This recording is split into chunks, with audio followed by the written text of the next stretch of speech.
everyone, welcome to Global Government News. I am Darko. Today is Monday, July 26th, 2010, and the title of this article is Don't Hold Your Breath for a Bounce in Home Prices. This is the first article I'm going to cover, and a bunch of other articles in this news bulletin.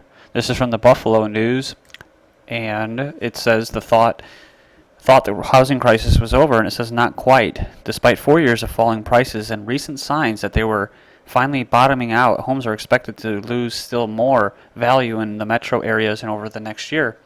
Parts of the country already pummeled by the housing crisis, like Vegas, Phoenix, Miami, will be hit hardest.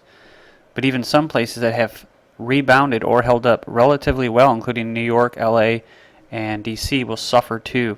So that's the conclusion of economists who have been reducing their estimates for home prices as the outlook for economic recovery is darkened.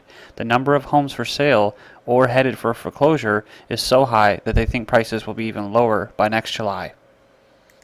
Just finishing up on this article, it says because housing is such an important engine of the economy, that's because most of the people that are homeowners, or most Americans, their biggest asset, their biggest investment is their home. And so that's why some people in the truth arena, or the anarchist arena, or little government arena, like to call it economic warfare by the elites, by the richest of the richest. It says lower prices could dim the recovery. When home values fall and people have less equity, they tend to cut back on spending. And as prices decline, potential home buyers stay on the sidelines, slowing sales even more. This next article is from the London Guardian. It's titled 7 More U.S. Banks Collapse on Day of Europe's Stress Test. And I was reading, and I came across a couple different articles and videos that stated that the stress test was a success, and then again, just flipping through another website or another news site, it would say that they failed. But it says Georgia's Crescent Bank and Trust, largest of the 7 to fail. Number of U.S. failures now expected to exceed last year's total. This is from yesterday, July 25th, 2010. It says Hypo Real Estate, one of the 7 European banks to fail a health check on the day of the 7 U.S. institutions were taken into federal receivership. More than 100 banks in the U.S. have now collapsed so far this year after another 7 were taken over by regulators late on Friday, the same day that the 7 European banks failed a financial health check. And this is how our system is now, where the Federal Reserve does have pretty much dictatorial powers that can shut down anyone they want. And we give bailouts, basically a big like an escrow account type of money to just dole out to foreign companies, foreign banks, at the expense of U.S. taxpayers. But this is how it works. It says with rising bad debts tied to commercial and residential mortgages, the number of U.S. bank failures this year is expected to exceed last year's figure of 140, the largest of the 7 U.S. banks just seized by the Federal Deposit Insurance Corporation, FDIC, which acts as a receiver and protects depositors, was Crescent Bank and Trust Company in Georgia, with more than $1 billion in assets. In all, 7 banks failed at total assets of $2 billion. And the big banks that really should have failed during the housing crisis, and that they should have lost their money and they should have went out of business, but they didn't. They actually should have got paid back by Goldman Sachs, but they didn't. They got paid by, like I said, the taxpayers. So that's a very good little scheme that Goldman Sachs had going on, especially when it comes to Greece and that. But you can be rest assured that the big banks such as Citibank, Chase Bank, Bank of America, the Goldman Sachs and that, they're not going to go away, and they're going to be here in the end. And that's because this whole thing is a heist, and this whole thing is a restructuring, bringing us into this new economic order of duopolies, monopolies, and consolidation of wealth and power. And so that's pretty much what all this whole thing was for them to get paid for stealing your money. They stole your money and they got paid for it. And then they put all their competition out of business, and that's what's going on. This next article from the Associated Press from today, July 26, was titled Gas pump prices rise across the country. Drivers across the country woke up to higher prices at the gas pump on Monday as retail gasoline rose overnight. And it says the average price of gasoline of unleaded regular gained half a cent from Sunday at $2.74, according to AAA. It says in a weekly survey of gas pump prices released Monday afternoon, the Energy Department's Energy Information Administration said the average price for a gallon of regular rose 2.7 cents from a week ago to 2.74. California drivers paid the most at $3.13 a gallon, while motorists in the Gulf Coast states paid an average of $2.59. And I just want to throw this out there. I mentioned this in July 24th.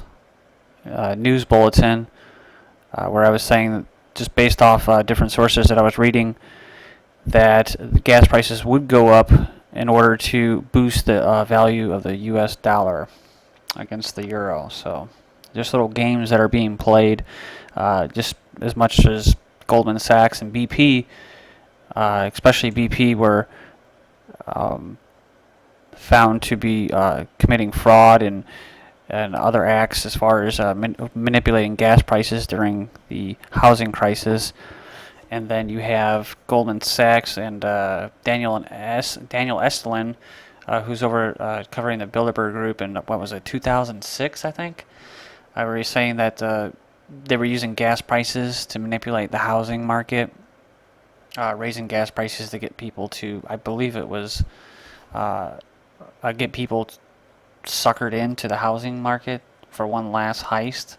So, and a good example of this is when Tesla approached, I believe it was J.P. Morgan, but you can correct me if I'm wrong, with his findings on a research that was funded by him, by Morgan and that, to come up with some kind of energy solution. And he did come up with an energy solution. It was using the ionosphere and electromagnetic waves of energy in the air, and it was free. It was all free energy, and basically the person that funded the research, Morgan, I'm not sure if it was J.P. Morgan, but it was basically one of the conglomerates, monopoly men, and he said that if he can't put a meter on it, then he doesn't want to have anything to do with it, because it would basically render them useless. It would render all of these globalists, monopolists, fascists useless.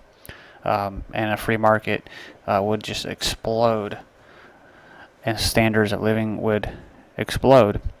But it's not about that. It's about a consolidation of wealth and power, and dominating and exploiting you and killing you off. So that's the dark, grim reality of it. The title of this article is Report Tab for War on Terrorism Tops $1 trillion. This is from CNN, and this is actually from 6 days ago, but I stumbled across it and I thought it'd be worth covering. It says the United States has spent more than $1 trillion on war since the September 11th, 2001 terror attacks, recently released by Congressional reports. It says adjusting for inflation, the outlays for conflicts in Afghanistan, Iraq, and elsewhere around the world make the war on terrorism second only to World War II.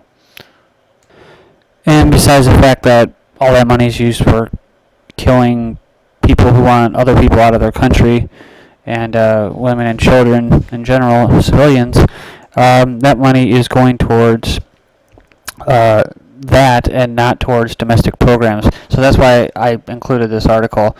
Because I just posted this in a news video the other day from the LA Times. It says Senate backs troop funding but rejects money for domestic programs. It says the Senate on Thursday approved funds to pay for Obama's Afghanistan troop increase but refused to sign off on billions in extra non-military spending sought by the House of Representatives. Going back since the 9/11 terror attacks, the U.S. has spent an estimated $1.5 trillion.